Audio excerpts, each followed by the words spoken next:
Good morning, everyone, and thank you for joining us today. My name is Brecken Branchtrader, and I'm the Senior Editor, Gemstones at National Jeweler. I'm pleased to welcome you to the latest episode of My Next Question, National Jeweler's new webinar series sponsored by RDI Diamonds. Today's session is hosted by our Editor-in-Chief, Michelle Graff, and features Sherry Smith, Director of Business Development at the Edge Retail Academy, Peter Smith, President of Memoir and Hearts on Fire, Chow Tai Fook North America, and Edahn Golan, founder of Edahn Golan Diamond Research and Data Limited. Before I turn it over to Michelle to get the webinar started, I just wanted to let our attendees know that if they have a question, they can type it into the Zoom Q&A box. I will be back on at the end of the discussion to share the questions with Michelle, Sherry, Peter, and Edahn. Also, today's session is being recorded and will be available on the National Jeweler website on Monday. Now I'll turn it over to Michelle and our guests, and I'll be back to field any questions at the end. Thank you. Thank you so much for this introduction, Brecken, and Happy New Year to everyone. Thank you guys so much for joining me today. Happy New Year, Michelle. Happy New Year, Michelle. Thank you.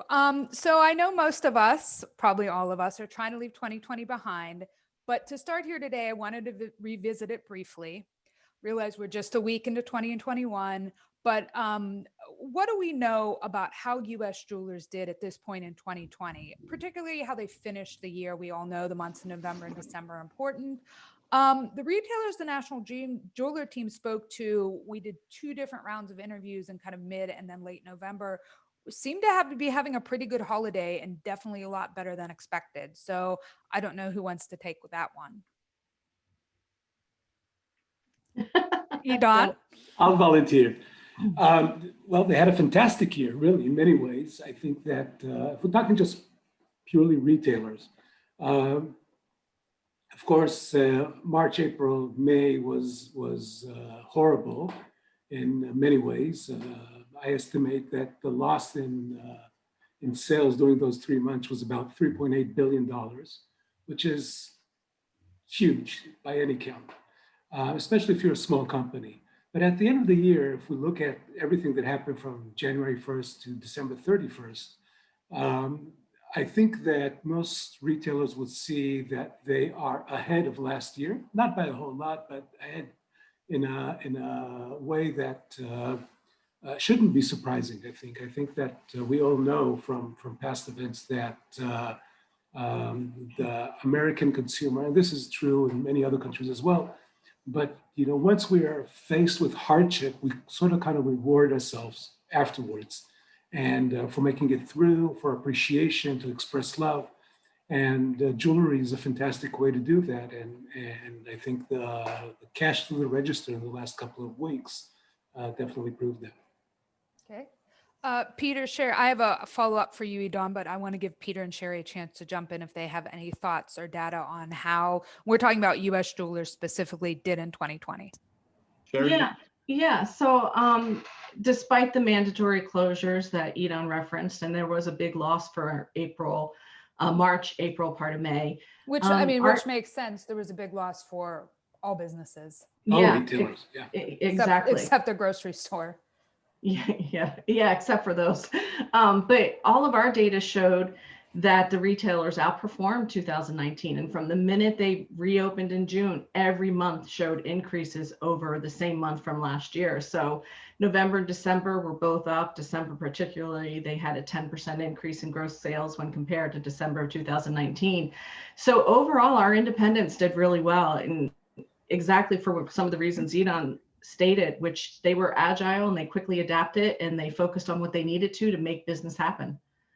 I would just echo that, after almost a momentary paralysis when everybody realized how profound this was, very quickly thereafter, people started to get being busy, and started to get very innovative and get very creative. And I think found out very quickly, this sort of mantra that we have used for years and years. Who is the competition for retailers? Is it other retailers? Is it other jewelers, et cetera, et cetera? We found out really fast that it's all discretionary dollars. And so when all of a sudden, when people stop going to movies and theaters and live sporting events and travel and all of that kind of stuff, they had money to spend, and they were very happy to go in and spend it in retail jewelers. So I think, again, echoing what both Edahn and Sherry said, it was a phenomenal year for independent retailers. Yeah. Yeah, I mean, then Peter, you actually took my next question, which is okay, but how much do we think like jewelry benefited from people not being able to travel, not just being able not to travel, but not to really do anything outside the home? And I think the answer is tremendously. Yeah. And I absolutely. think we've been saying for years that the number one competition for jewelry is experiences, is people choosing experiences and outings and vacations over things. It's interesting. If you look at sales on an annual basis, you always see that in most countries, there is a rise in August. And the rise in August is tourism, people traveling to the US, to China, to Japan, from Japan. And if you look People at buy things sales on this year, cruise ships, et cetera, et cetera. absolutely. So we tend as consumers to be less discriminating. When we don't compare so much. We buy much more, from the guts, and the jewelry definitely benefits from that. But if you look at this year, you see that there was a jump in August as well, and it's kind of a habit. So what are we going to do this summer? We have time and everybody's off, and so we saw a jump in August as well, and that's I think that's very impressive. Yeah, Yep. that's very, very interesting. Would you three say that most of the gains, most of the money retailers made back for those closed months, did that happen mostly at the end of the year, or are we saying we saw it more kind of just spread out? Because there's a lot of talk in the industry about the holiday season, November, December becoming less important. How did that kind of play out this year? I think it was, sorry, Edahn, you look like you were going to get ready. No, please. Yeah, I think it was the whole year from the time they reopened. I mean, June was a huge increase. And we saw other months with double-digit increases. So, and we have been seeing over the, I don't know, I want to say the past decade, where Christmas isn't as big a chunk as it used to be several decades ago of the business. So for me, in the data that I saw, it was definitely spread out over the year. Over the Edahn, past few any years, thoughts we on that? see that. Pardon? Oh, sorry. So I was just throwing it over to you. Thank you. Over the past few years, we see that pre-holiday specials and promotions are kind of drawing out the holiday season in terms of as a sales period. And so that did weaken November, December of the past decade, more so the past 20 years. But because this year was so unusual, we saw a very big jump last minute, the last couple of weeks. If you remember, 2019 was a very slow year for jewelry sales at specialty jewelers. And in the last couple of weeks of December, all of a sudden sales went through the roof.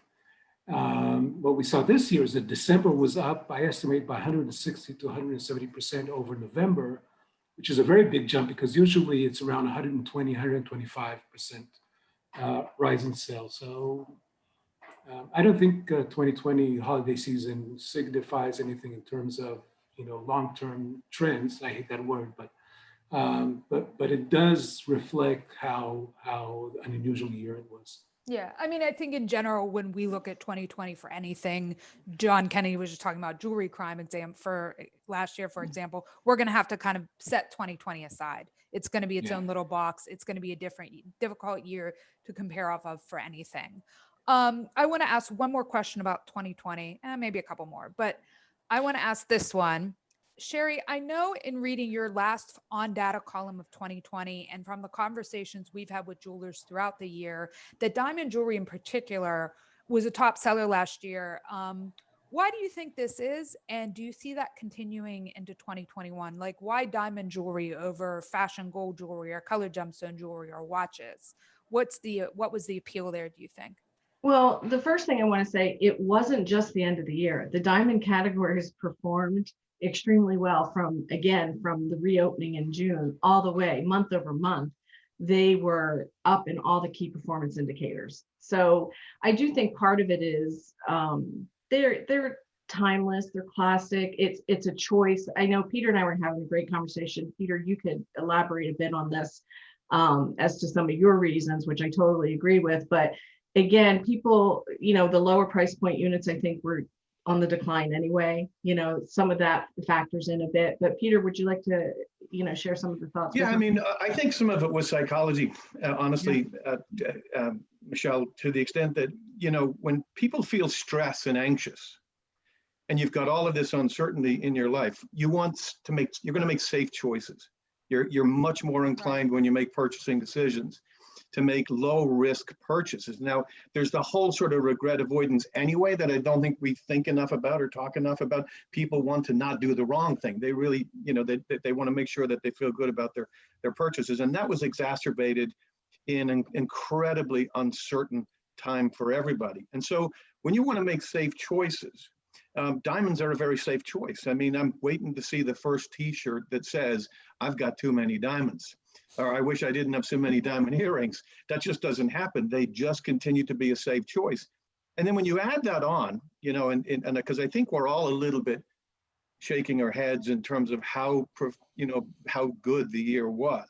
When you add on to that, that you had a very motivated shopper. So for anybody in the midst of a pandemic, to get in their car and drive to a store, they were really motivated to buy, because they weren't going in kicking tires. And so that, I think, contributes to the great year that they went in. They were motivated to buy. I would imagine the close rates have been higher than they've been for many, many years, and they were spending more. So all of that sort of conspired to make it a really good year for diamonds. But I think a big part of it, which is hard to see in data, is really just, I'm anxious, I'm stressed. I don't need to add to that by making risky purchases. I'm going to go where it's really, really safe. And diamond jewelry is always going to be a very safe choice. Yeah. And I think, you hit the nail on the head too. I think I think this also speaks to what we talked a little bit about earlier about the retailers upping their online game, having more product available. You can see on their website, you can see on Instagram, they were doing Instagram lives, they were doing virtual trunk shows. Like, they were enticing people, and people saw these things online and they said, yeah, like, I want that. I'm going to go out and get that.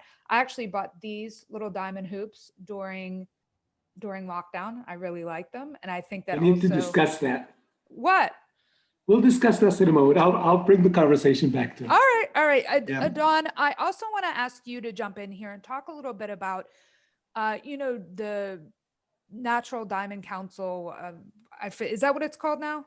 Yes. Okay, sorry. I lose Talking track. about branding issues, huh? No. And then, so, they had a new campaign, Anna de Armas. How much did marketing, not only from the big players, but from the little guys too, was marketing a big part of this? Like, are we finally getting better at marketing diamonds? Well, I think the biggest news is that bad news is great news, because, there's a lot of talk about lab grown the past couple of years. And what it really did is generated a discussion about diamonds. And in that regard, all of a sudden, you see, if you do a quick research to see the amount of mentions of diamonds, the past year, the year before that, you see that it's gradually rising. And if there is a result is that people walk into a store and say, hey, what's that thing with a lab grown thing? Can you explain that to me? A smart jeweler can steer a consumer to a good destination in that regard. I think the biggest piece of news, at least from what I saw, about the Natural Council's campaign was the fact that they had a campaign. This wasn't a discussion only inside the diamond industry. I mean, they picked out a standout presenter, a very well-known person, just because they knew that will generate that kind of discussion. And in that regard, they got a lot of the diamond industry got a lot of free publicity just by having that discussion. And all of those things and the things that Peter mentioned, and all of them together converged in a very, very unusual year. And it's true. I mean, people need a safe haven. And I've said it before and I'll say it again. And the 11th of March, 2011, I believe, 2012, there was this major disaster in Japan. That month, diamond imports into the country, just went through the roof. I mean, the reaction was immediate. I mean, let's buy something that is safe, something that I'm familiar with. And oh, by the way, that woman that I've been dating for a while and never really did anything about it, this is the time to propose. So all of those things together, I think, resulted in a big mitigation in the last quarter of what was otherwise a very difficult and challenging year. And Edahn, you talked about this a little bit, and I think you had a column out early on in the pandemic, maybe April-ish, talking about the tsunami in Japan, and also talking about the bounce in jewelry sales we saw after 9/11 for the same reasons. Absolutely. I mean, people, it's almost as if it doesn't matter what causes the economic fallout, if it's economic by nature or something else, natural disaster, or in 9/11 is a terrorist attack.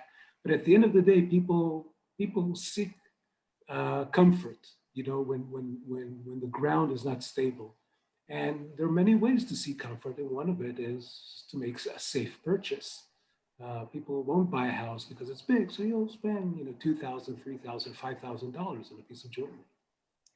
The other part, Michelle, that I said to Peter is just the basic primal. It just made you feel better. You wanted something, right? In this crazy year that we were all feeling stir crazy, and we all got over the sourdough starter. It was what will make me feel better now. And diamond was a great choice. Yeah. I mean, Yes. Just from a personal perspective, these little earrings made me feel better. And it was so nice. I was just going to say, let's switch this conversation over to your earrings. I'm sorry, I'm getting tired of this. Sherry, how are your memoir earrings looking? Oh, very nice. So look at this. Here we are sitting on a Zoom conversation. What everybody sees is from our shoulders up. And the question is, if you have some money to spend, and you're going to spend it on jewelry, what are you going to spend it on? And the answer is earrings. And earring sales, especially diamond earring sales, just went through the roof. What I find particularly interesting is if you compare natural diamond earring sales to lab-grown diamond earring sales, you see that the average price point is very, very similar of actual retail sales. So what people did, they walked into a store with a certain budget, and instead of saying, hey, I can buy the same earrings for less if I go for lab-grown, they said, no, I'm going to use my budget and I'm going to get something bigger. So because we're on Zoom, we need to make it flashy. Yep.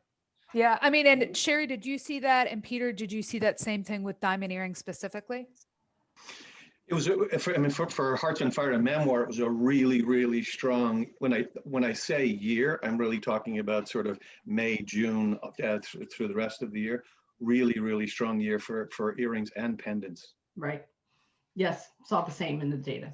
And I mean, did we see, I was wondering if there was a little drop off maybe in sales of rings outside of engagement rings and bracelets, because like people aren't seeing that as much. And I think also maybe there's a little bit of like, we're all washing our hands so much. Maybe I don't want to bother with rings.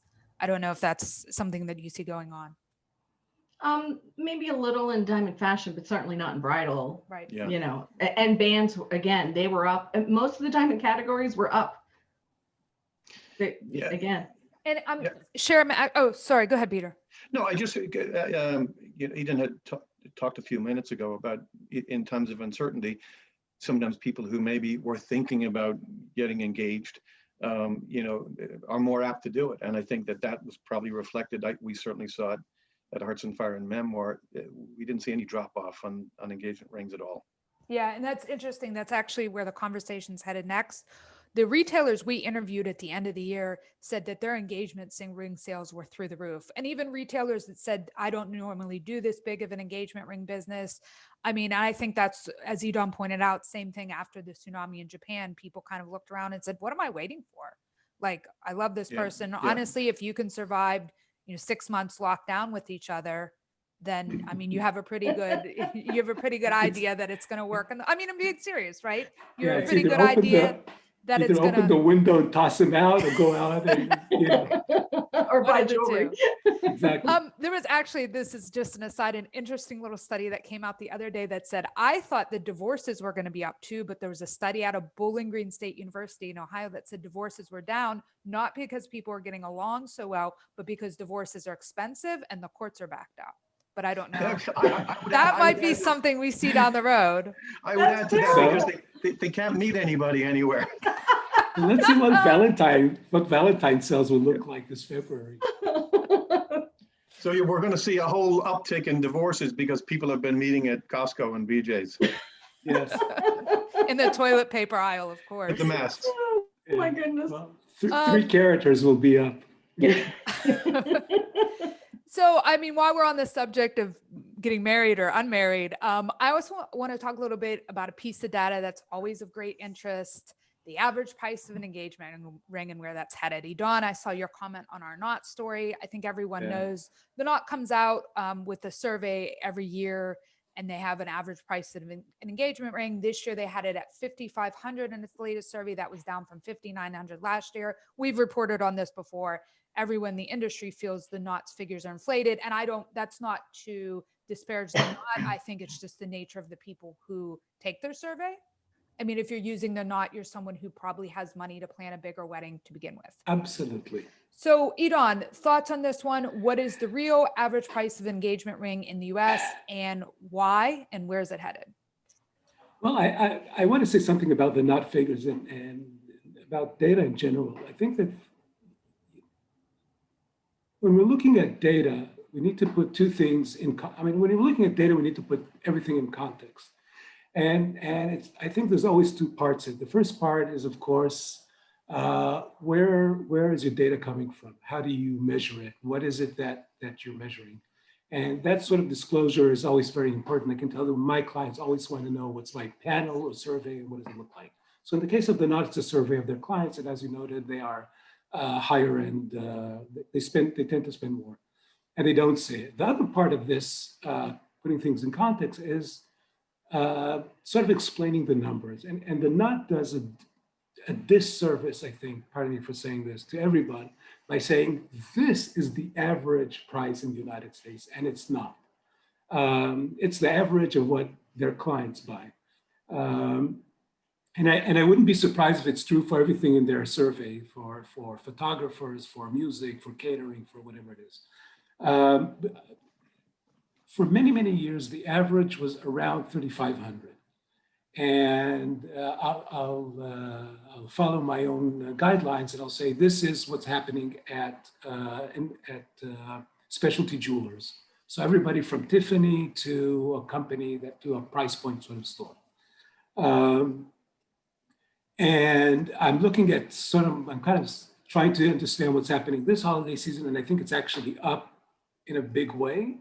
And I wouldn't be surprised if this year was around 3,800 or in the past, say, quarter.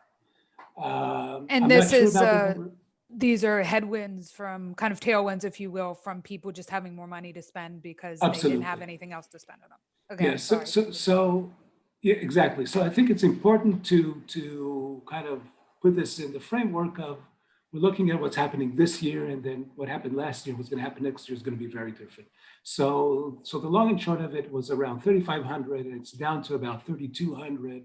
And I wouldn't be surprised if next year it will be around 3,200 again. Okay. Sherry, I don't know if you have any data on that, or Sherry or Peter thoughts to add.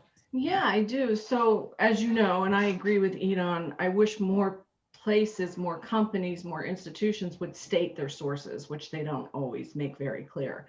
But as you know, we're not survey based, we're POS based. And so I can only speak to what our data shows for the independent channel. This doesn't factor in, the majors and so forth.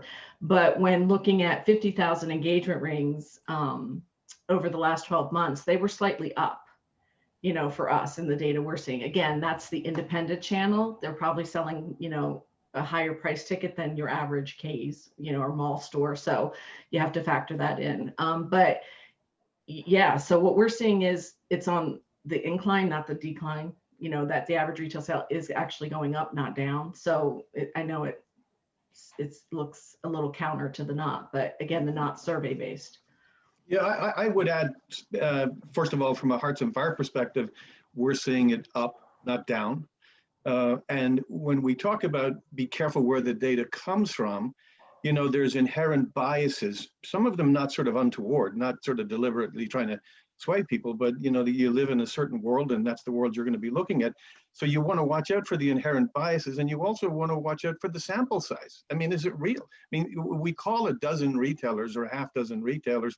That is not reflective of what's going on in the industry. So, I always want to know where's the source of the data? Is it real or not? Or is it an opinion piece? And both are fine. so long as you have a source attribution on it. If it's when I write pieces for National Jeweler, I try to quote if I'm using data, but if I'm writing something that's an opinion piece, it's never positioned as anything other than an opinion piece, right? And I think sometimes when we get data, so-called data, that really comes from places without sourcing, without sample sizes, and without understanding what guardrails were put in there, I find it to be more damaging than if there were none at all, because it's misleading. Yes, fair enough. So now I think we've talked enough about 2020. Let's look ahead to the new year. I know there's a lot of uncertainty. We have a vaccine now, but the rollout here in the United States, at least, has been rocky. There's a new strain of COVID now. We have one confirmed case that I've heard of here in New York State. It's said to be more contagious. And, we're going to have a change in administration here in the US this month. And obviously everyone saw what happened in Washington, D.C. last night. So lots of uncertainty, lots of still, we're not, when the calendar turned January 1, 2021, the pandemic didn't automatically end and everything didn't go back to normal. So still lots of uncertainty. I know long-term predictions are hard to make in this current environment. So let's just look at the next 6 months. Where do you see jewelry sales hitting in the first half of the year? What and how much is going to be selling here? Anybody? Yeah. So I think the first and second quarters are going to be a continuation of last year. There's nothing yet that's going to change what we're all dealing with what the retailers are dealing with all the vaccination on the horizon and so forth. We're hoping that all the Americans will have it by midsummer. So I still think the retailers are going to be dealing with the exact same challenges they're still dealing with. It didn't shut off because we went from December 31st to January 1st. And again, I still think if they continue with the strategies they've deployed, that they have a chance of, so far, the first 6 days in January are over last January. So there's a real strong possibility it's going to continue for the first 6 months. Yeah, I mean, if I can jump on that, when Sherry talks about the challenges, I would say advantages and the opportunities that retailers have had.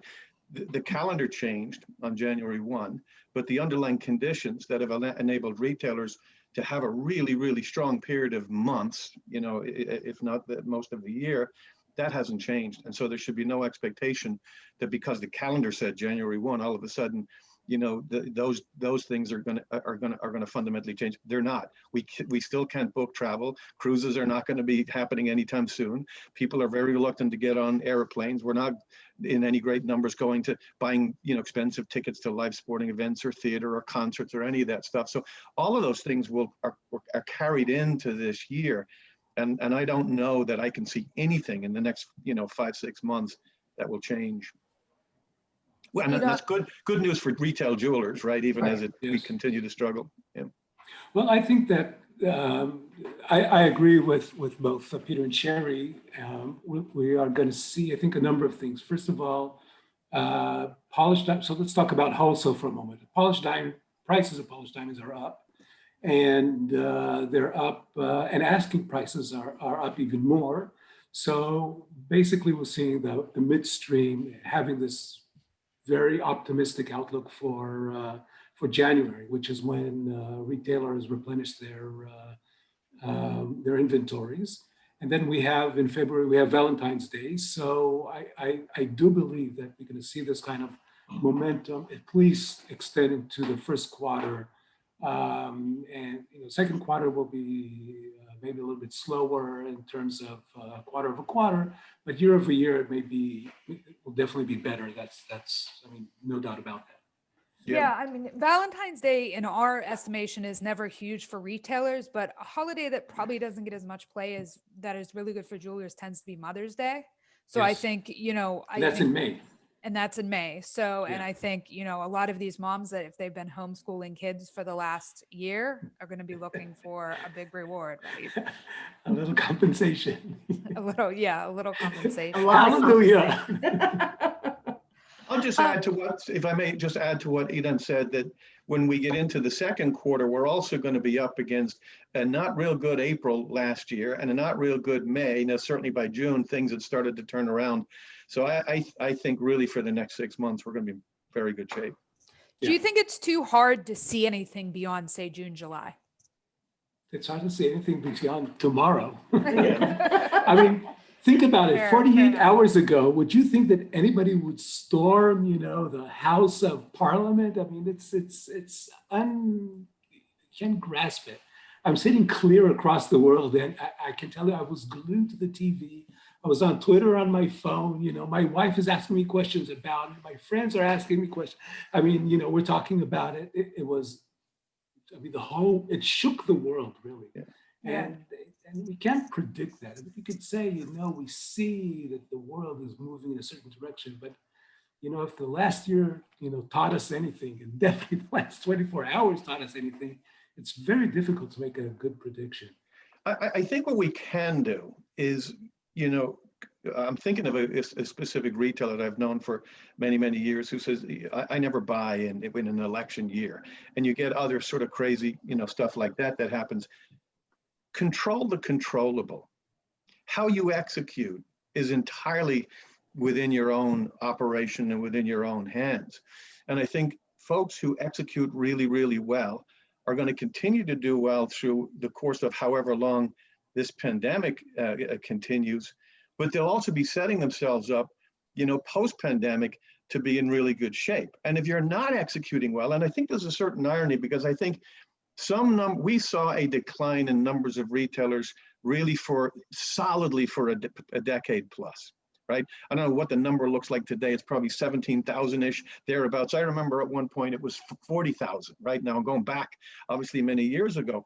In some respects, the pandemic has frozen in time, those things that we were seeing prior to the pandemic. It's given a free pass. I know that sounds crazy, but it's given a free pass to some folks who have not historically been operating particularly well. And when this changes and it opens up again, it's going to accelerate beyond anything we can imagine in terms of recognizing great retailers for being great retailers and really punishing those who are not executing very well because they weren't executing very well. And all of that will have had nothing to do with the pandemic. That just bought us some extra time if we weren't executing particularly well. So it was like we hit the pause button, right? And you had like a couple months. Okay, you don't have a website, your photography is not very good, you're not using Instagram, here's your chance. That's right. Yeah, all of those fundamentals, you maybe are getting away with some of that in the midst of the pandemic. But once we get up the other side of this and we have to start competing for the discretionary dollars with so many other places, right? Not just travel and what have you, but restaurants and all that kind of stuff. You just have to execute really well. I fully agree. I think that oddly, what we're going to see is that while the first quarter, as we all agreed, we're going to see a rise in sales, we're going to see a decline in the number of retailers, specialty retailers. But I don't think that we're really going to, we're not going to lose those sales. Somebody else is going to pick it up. In a way, it kind of the pandemic kind of shook the boat, and everything that wasn't bolted down is going to roll off the boat. If you look at the midstream in Israel, Belgium, and India, we didn't see a whole lot of closures, even though the banks decreased loaning and financing is down, and the cost of financing is up in some places. At the end of this period, what we're seeing is that companies are basically holding down. So there was a combination of things. One, 2019 was such a bad year for the midstream that everybody was sort of, went through a process of making their business healthier on one hand. On the other hand, there are many just waiting there to sort of slowly get rid of their inventory, and only then, exit stage left. So we are going to see some of that, but it's just going to take a while. I want to talk a little bit about what I kind of see in the future. I know we're not making any long-term predictions, but the industry is doing really well right now. We're at a party, we're having champagne, we're having a great time. But do you think there's a little bit of a hangover, a metaphorical hangover for us ahead, if you will? Once people do get back to traveling, I think it's something they're going to want to do a lot. People are going to want to get on planes. I don't know. I think the cruise industry is going to be harder to come back because I think that's a very specific, very contained thing. But are we going to have a little bit of a hangover at some point where, you know, people get back to traveling and they don't want to purchase material goods anymore. They want to go out, they want to go whitewater rafting, they want to go skydiving. And is that something to be prepared for? Well, I they're going have to my be scuba competing. gear out and cleaned and ready to go. What's that? Would you Edahn say, has a Edahn? scuba gear ready to go. Oh. I do think that they should be prepared. I think that they will be competing for the disposable dollar again with all those things that right now they're not really. And again, in looking at this, what I hope and what we've seen amongst retailers is exactly what you touched on, Michelle, which was a lot of them weren't doing the things they should have been doing. They weren't evolving their retail model, at least for the past decade or so. And this allowed them to do so. And what you hope is those strategies that they deployed, they continue to deploy. As Peter said, the really great retailers who execute well and continue to execute will help stay top of mind, right? And still like fight for that business, for that disposable dollar. But yeah, you're going to be back into the same competing world, you know. I feel like the competition could be even stiffer because there's going to be kind of this pent up desire to get out there. Yeah, Aidan's the only guy on the planet, by the way, who wants to go by himself underneath the ocean when this is over. The rest of us want to go see good shows. And listen, I think some of the fundamentals are going to be in Peter, place. I had a singer come out to my backyard and put up a full performance for just 30 people. So wow, I love it. That is great. It was beautiful. That is really, really great. All 30 of them are now sick, by the way, but that's a whole separate. Oh yeah.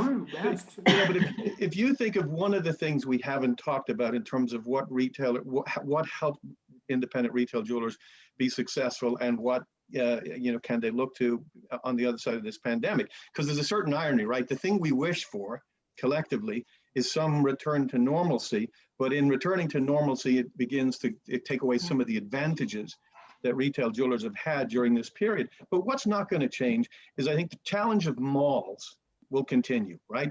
So we had a hugely overbuilt mall world in the USA. I think that the malls were at their highest vacancy rate in 20 years of late. We're all seeing stories about Penny's and Lord & Taylor and Macy's and 350 Gap and Banana Republic stores exiting. So retailers on the whole being destination stores has been a huge boom because customers have been able to get in and get out much more quickly. They haven't had to traipse through huge amounts of mall traffic, although they wish they had huge amounts to get there. And I think that's not going to change. So retailers being destination stores, I think will continue to be a positive. What you hope is that some of the things that they've amped up, and I don't think it's true of everybody, but hopefully more than not, the digital strategy. That if you waited until the pandemic to get going, not just with your e-commerce, but your social media and your live streaming, et cetera, if you got that in a better place in the pandemic, you're going to be better placed to do well thereafter. And it's not really because of the online business, right? Online, I think in the second quarter in the US got to its high point of 15%. Now, we won't know the fourth quarter and probably till somewhere in mid-February, but there was 15% done online, meaning there was 85% not done online. And so if you're sitting there saying, well, that's cool, I'll take the 85%, what that's missing is about 80 to 85% of bricks purchases start online. Right. And so you have to have a great digital strategy, even to execute brilliantly in bricks and mortar. And so I think people need to really understand some of those advantages that they have, being destination, not being in the malls to a large extent, having, hopefully cemented some better relationships, whether it's through your podium or your texting or your calling, or I spoke to somebody the other day who writes letters and gets great response because nobody does anymore, curbside pickup. So there's been a lot of good habits that retailers have been able to engender during this. And if they take that out of this, I think they'll be in much better shape. And right-sizing the teams, I think, has been a great boon too, that if you finally were forced to look at your team and say, who are the folks that will take me to the next level? And you've got less people now, but you've got real difference makers. I think that too can be a huge positive. Yes, I mean, if we're going to talk about digital strategy, one of the things that I think that smart people, probably many people did, upgrade their website and spend some time studying and learning their business in general or the jewelry business. Um, One of the things that I've countered, when you go to stores' websites, and I went to some of the biggest, but also many companies that are just a single store, and you see that their websites are very similar to each other.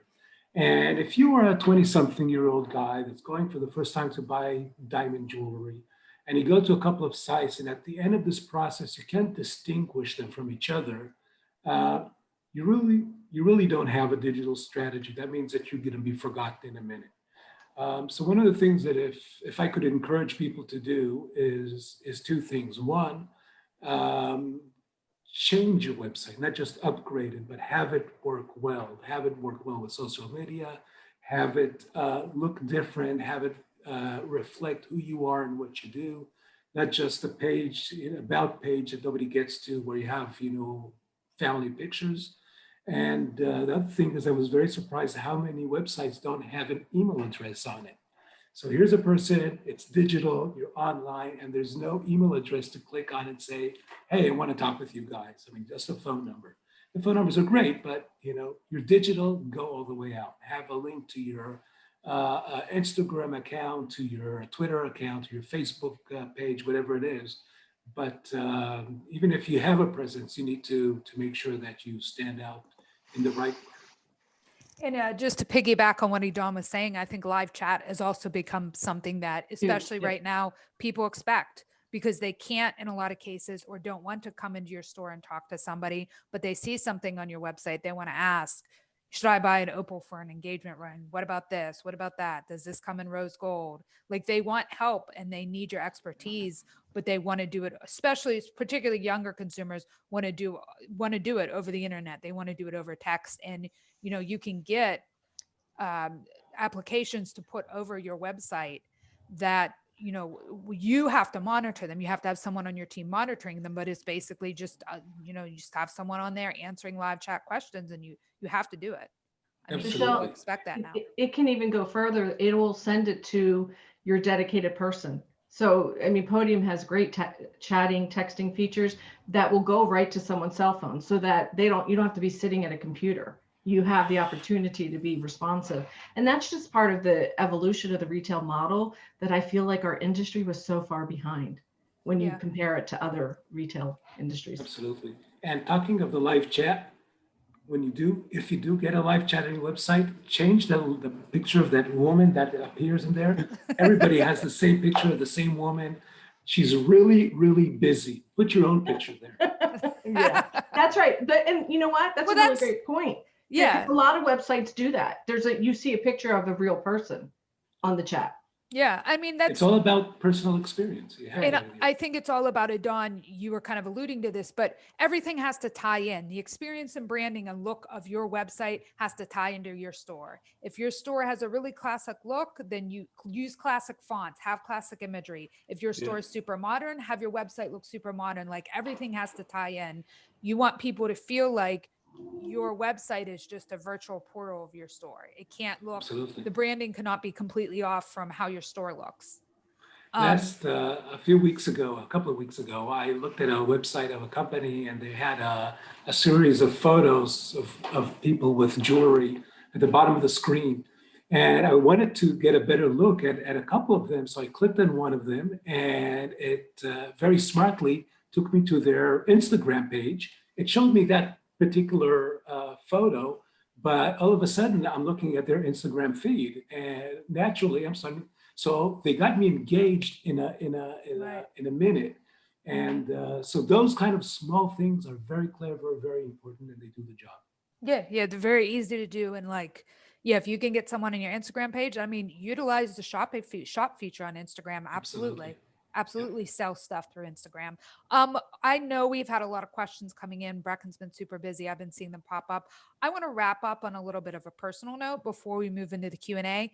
Did anyone make any New Year's resolutions? Or if not, do you have any advice for getting through what it's looked like, it's going to be another long stretch of isolation. I mean, Peter, Sherry, we're in the same boat up here in the northeastern US. It's dark super early. It's cold. Any thoughts on that? Peter, I was going to ask you particularly for book recommendations, and keep in mind, we only have about 5 more minutes. So So I I'll know go I quick. saw you put a stack of books on LinkedIn the other day. That were just some of the more interesting ones. Yeah, look, and obviously reading and learning is a huge passion of mine. I'll give 2 real quick. One, kind of a lighter read, but kind of a fun read, and that's Retail Pride by a guy called Ron Thurston. Just came out, pretty good book. Nothing too heavy, but a nice sort of I don't know, flag waving for the folks in retail who don't always get the credit that they deserve. And then if somebody's into something a little heavier, there's a book called The Buying Brain by a guy called A.K. Pradeep, Pradeep, and that's really the exploration of behind neuroscience and why people buy, and that was one of the better books I read this year. So. Okay. I didn't use too much of the 5 minutes. I'm good. No, that's great. That's great. I just know you had books, so I had to put a cap on it. One of my resolutions, Michelle, is having a better work-life balance. So it's really hard working at home for many of us. Some of us have done it before, but a lot more of us are doing it now. So I've actually set up my office and tried to get rid of all the makeshift little offices I have everywhere else in the house, because it's so easy to be on 24/7. So I work in my office, and when I leave, I'm trying to make it more about my home, my life, my personal. But I'm a work in progress, but it's definitely a goal of mine this year. Yeah, no, I think that's a really good one. It's also hard to, I mean, you need that separation because it's hard to, you shut your computer and then you walk 20 feet away from where you've been working all day. And there's always that temptation to go back. Completely. I'll just it's do 8 this. o'clock at night. I'll just do this. I'll just check email one time. I'll just reply to this. And you get Michelle, sucked you back said in. this was being recorded, right? Yes. Because I want that recording of Sherry right there, what she just said right there. So that's, I'm a work we're in not progress. saying Sundays. You can pull this up and play it anytime, Peter. It'll be on nationaljeweler.com. Yes. Great. The Smith spat. Well, I don't know, I'm kind of maybe late to the game on this, but I highly recommend Rob's book. I'm in the middle. Yeah. We saw Rob earlier in our pre-call call. For people, listeners who might not know Edahn, Rob Bates wrote a book called A Murder is Forever. And we actually, one of my editors is actually reading it right now and recommended it in our year-end editors call. So anyway, So congratulations to him. That's awesome. Very good.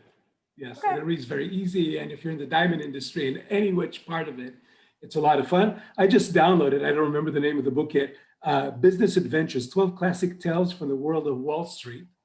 I just downloaded it a couple of hours ago. I spent, $1.85 on it. But my recommendation, my New Year resolution for 2021 is live. That's a good one. Yeah, that is a good one. All right. Well, thank you. Thanks everyone so much, but hang on, we're not quite done yet. I'm going to toss it back to Brecken, and she's working on pooling together all our questions today. Brecken? Thank you, Michelle, and thank you so much, everybody, for such an amazing and insightful discussion. Michelle's right. We did get plenty of questions that came in before and during, of course. Before we get to those, I just wanted to say a quick thank you to our sponsor, RDI Diamonds. As a reminder, though, you can still type questions into the Zoom Q&A box, and I'll try to get to as many as I can in our last 10 minutes. While we compile the Q&A, let me say a quick word about RDI. RDI Diamonds, the selection you want, the quality you need. Thousands of diamonds, that's just the beginning. RDI offers a wide range of services and support to help you succeed. From flexible memo options, a partnership with De Beers Group Industry Services, to generous stock options and cost-efficient shipping. RDI's goal is to provide the highest quality of both care and diamonds to your store. Visit rdidiamonds.com today to learn more. And now let's get to our listener questions. I wanted to jump back really quick to the beginning of the talk. You guys were addressing a little bit about how 2019 went overall for stores, and we talked a lot about the independent retailers, but we did have a question come in about whether or not we had any data or insights into how the chains did in 2019. So I wanted to throw that out there. I thought that was interesting. Brecken, I'm sorry, do you mean 2020? I'm sorry, yes. I'm Okay, I was like, wait a minute, why are we talking? And then I was like, have I lost track of the year in addition to the blocked it out. months? She's That's where I blocking am 2020 mentally this morning. So there we are. Good thing you're on it, Michelle. Yes, Reckon just erased 2020 and it's not there anymore. yes. Don't we all want to? If only. We start with a Freudian question. No, I got to tell you guys, 2020 was a fantastic year in many ways. Before I say anything about the chains, I think the biggest issue that I found was that I'm being drawn to the family. We have lunch, in the middle of the workday, I'm out having lunch with the family. So in that regard, I think it was a win. Chains, well, it depends. Are you talking about jewelry? Chains, they did okay. They did good. And if you're Tiffany, you saw the numbers. High end, the higher end you are, the better you did. Okay. Okay, great. Thank you. And we had another one come in live. In addition to increased discretionary funds available, not spent on other things, do you feel the stimulus package and increased unemployment funds contributed to even more increased discretionary funds? If so, will this continue when additional income returns to, so quote, normal? I'll just throw that out to whoever wants to address. I mean, I'll jump in if no one else wants to. I think a lot of the people that got the stimulus, because there was like a cap on it, right? You didn't get stimulus money unless you made below X amount. I think a lot of the people who received stimulus money, I don't know that they necessarily spent it on jewelry. I think they spent it on rent, they spent it on food, they spent it on that kind of stuff. I mean, I don't know. I mean, that would be my initial take on it. And are they saying, will this happen again if there's another stimulus package? I don't know. Edahn, do you have any clarity into that? Well, I'm not sure how people really behaved, but I think that there's a good amount of people that on one hand enjoyed the money, the funds that governments around the world supplied to their newly unemployed population. And on the other hand, did have some of an undeclared work income.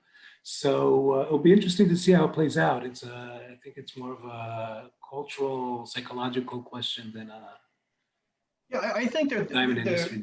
Our tendency is to go, as you say, Michelle, to the folks who, need to go pay the rent and what have you. But first of all, the PPP loans help people keep employees employed.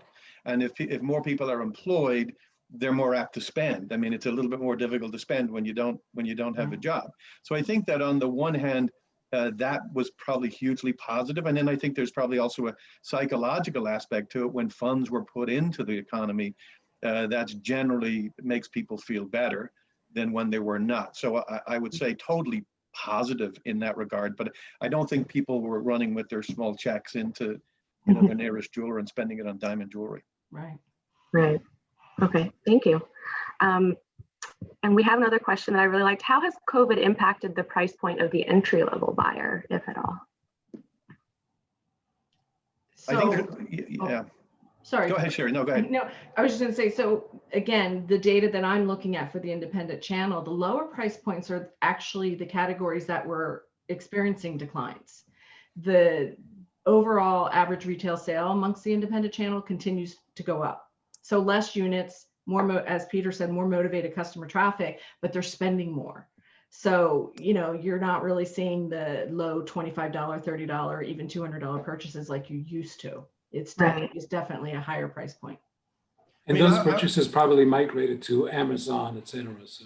Yeah, we've talked a little bit about the trends prior. No, Edahn, you hate that word, but the trends prior to and what we might likely see post-pandemic. But I think you don't have to be too smart to figure out that the ongoing decline in foot traffic that we've seen really for more than a decade, certainly post-recession, is not going to abate after the pandemic. Right. And so to be in the jewelry business, I would be strongly looking at, we used to call differentiation. I'm changing that now to relevance. We better be catering to a relevant product at a higher price point, because I would hate to live in a world where it demands huge amounts of foot traffic to be a successful business. Right, absolutely, good point. And to sort of follow up on that, we did have somebody who asked, while we were talking about the increase in the average sale at stores, who asked how much of the increase in average sale is a function of the more expensive price for gold versus the flat to down pricing and polished goods. Well, that's a good point. So that would suggest that all the retailers purchased new product at current pricing, and we know they didn't, right? They weren't going to trade shows. Many of them were living off of their current inventory, which were, pre-rising in gold prices. So I don't think it's a byproduct. I think it was a more motivated customer wanting something to make themselves feel better and spend a little bit more on a significant purchase. Okay, great. Thank you, Sherry. And I think I'll just throw you guys one more question. Sorry to all the ones that we couldn't get to. There were so many great ones, but I do particularly love talking about the trade shows and the impact. So I wanted to end on this one. What will the impact of not having trade shows have on the wholesale and retail trade? And when do you anticipate the return? I know that's a difficult question, but I'd love to hear the thoughts on that. I can speak as the wholesaler on the call a little bit to what we've done. And that is, as we've all had to do, is to evolve our thought process and evolve, how we execute. And so I know that we had obviously we didn't have Vegas this year. What date is it now? The 7th of January. This time of year, we're typically getting ready to go to, the Centurion in Arizona, and that's, not going to be something we're doing this year. So we've become better at doing it digitally. We've connected digitally with our customers. And I think that in some respects, the challenge of having lesser foot traffic has kind of worked in our advantage, because we are, say we specifically with our company, with Hearts and Fire Memoir, but I think as an industry, the idea of less is more has never been more important. And I think this idea of having massive inventory spread over a broad range of categories, those days are long since done. But first of all, there's no sort of science or data behind that it's a better way to do business. Secondly, as I talked about on the declining foot traffic, you really need foot traffic to have that kind of a model. So we've been very, very focused. We have slashed inventories. We have been very focused on making sure we have the most relevant product out there. And then we've been working with our better retailers to really use data and to use data to make decisions, price points, styles, et cetera, and obsessively replenish what's working. So in other words, if you look at some of the retailers that have done well, particularly well outside of the jewelry industry, you look at people like Lululemon, you look at people like Apple, you look at people like Warby Parker, their world is a less is more world. They've got a finite number of SKUs. I would even put Tiffany into this mix, with the Picasso and Peretti, et cetera. And then they drive replenishment over and over and over. And I think the idea that we've gotten away without doing that as an industry for so many years is a big part of the reason that so many, many people have gone out of business. So I think having a relevant story, embracing a higher price point, which you need, right? Because if you have lower foot traffic and fewer units, and you also have a lower price point, that's a death spiral combination. So with lower foot traffic, you must have a higher average ticket. And that's the best argument for a quality that is differentiated and relevant. So that's what I would say about the changes. I'd like to say something about the trade shows. Just in speaking from the retailer perspective, as you know, we deal with about 1,200 retailers. We speak to 200 on a regular basis. And I think there is a challenge. I think there's going to be a challenge around trade shows and how they recover and so forth, because I don't think that has continued to evolve the way it perhaps should have. But here's what retailers know, that their business is thriving. Some of them are in the best financial position they've ever been in.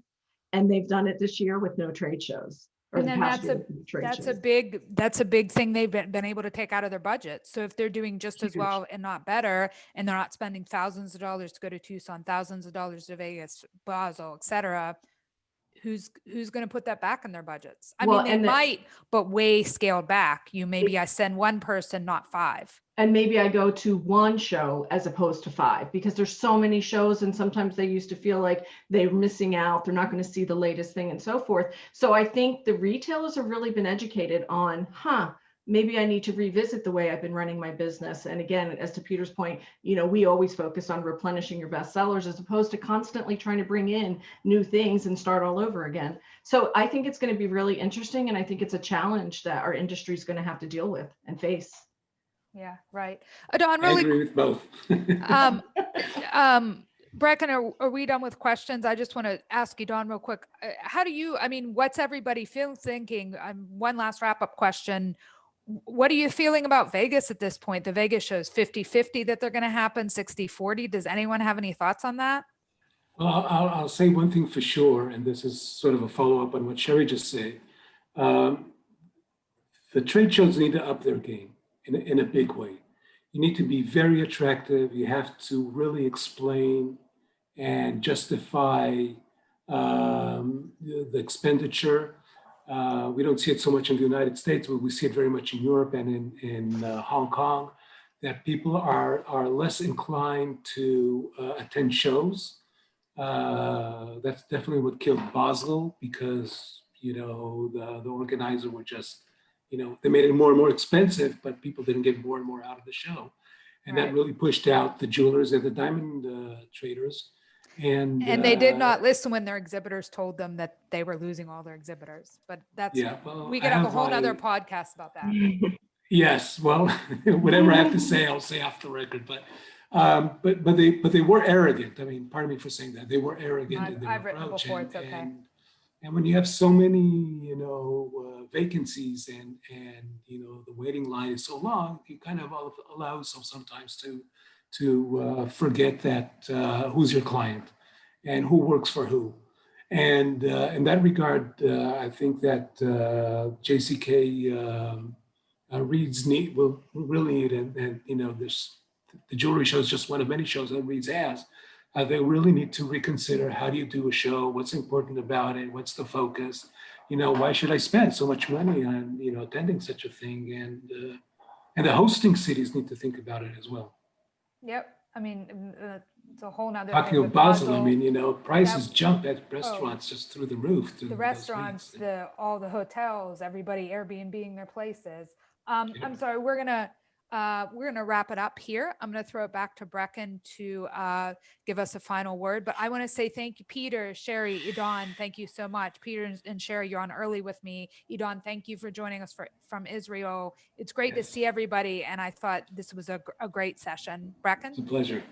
Yeah, thank you, so Michelle. much Thank you. Nice for joining us. Thank you, everybody. And thank you, Michelle, for hosting. For our listeners who might still be on, you can tune in for another episode of My Next Question next Tuesday, January 12th at 2 p.m. Eastern, when our associate editor, Lenore Fido, will interview Jennifer Caleri of Huntington Jewelers and Mike Schwartz of Happy Returns about how businesses can perfect the returns experience. You can read more about it and register at nationaljeweler.com/webinars, dropping that into the chat right now. Thank you again for everybody for joining us today, and please take care. Bye. Thank you so much. Thank you so much. Thank you all. Happy New Year. Bye-bye. Happy New Year.